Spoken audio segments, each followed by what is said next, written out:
Tactics: optimization of percutaneous coronary intervention in the area of bifurcation of the anterior descending artery by means of cardiography from the coronary sinus, a recent study. Treating narrowed or blocked arteries where a heart artery splits into two, called a bifurcation lesion, can be tricky.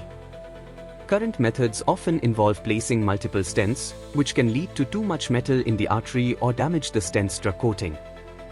This study tested a new way to guide stent placement using electrical signals from the heart, recorded through a special catheter placed in the coronary sinus, a vein in the heart. The study included 43 patients with a specific type of heart artery blockage.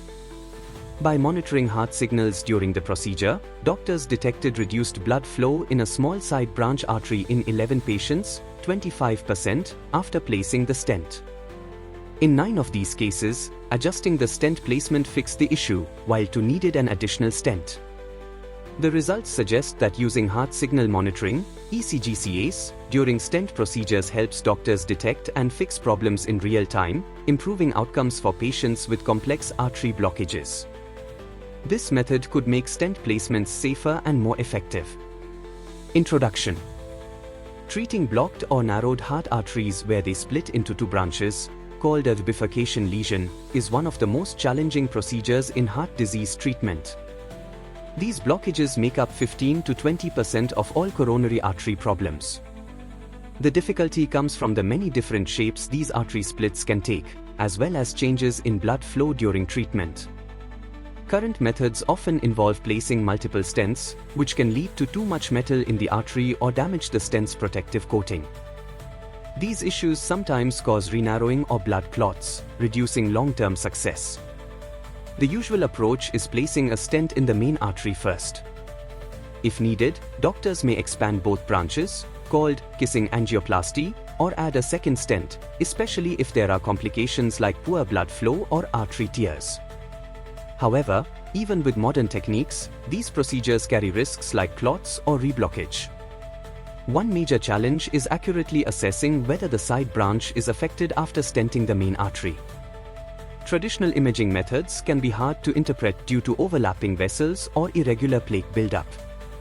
To help, doctors sometimes use special tests, like FFR or IFR, to measure blood flow and check for blockages. This study explores whether monitoring heart electrical signals through a vein in the heart, called ECG/CAS, could improve stent placement for these complex blockages.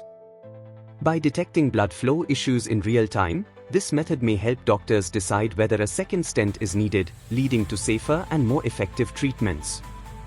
Understanding the artery structure and blood flow changes remains key to improving outcomes for patients with these tricky blockages. Conclusion. A new technique called electrocardiography from the coronary sinus, ECG/CAS, helps doctors optimize stent placement in tricky heart artery blockages where vessels split, bifurcation lesions. By monitoring heart signals in real time, ECG/CAS detects whether blood flow is compromised in the side branch after placing the first stent. This allows doctors to decide whether a single stent is enough or if a second stent is needed, improving precision and safety. In patients with stable heart disease, ECG/CAS provides a clear way to assess blockages during the procedure, reducing guesswork. It also identifies cases where a second stent is unavoidable, ensuring better long-term results.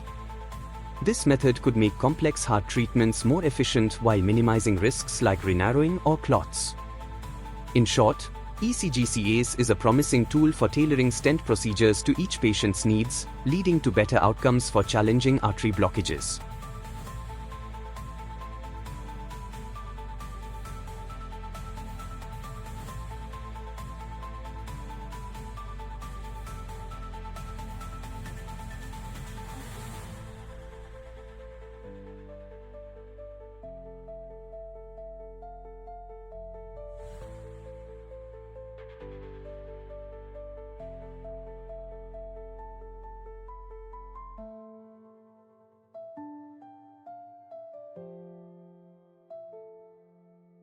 Thank you for watching this video. Please subscribe to our channel BP International to watch more videos in the fields of science, technology and medicine.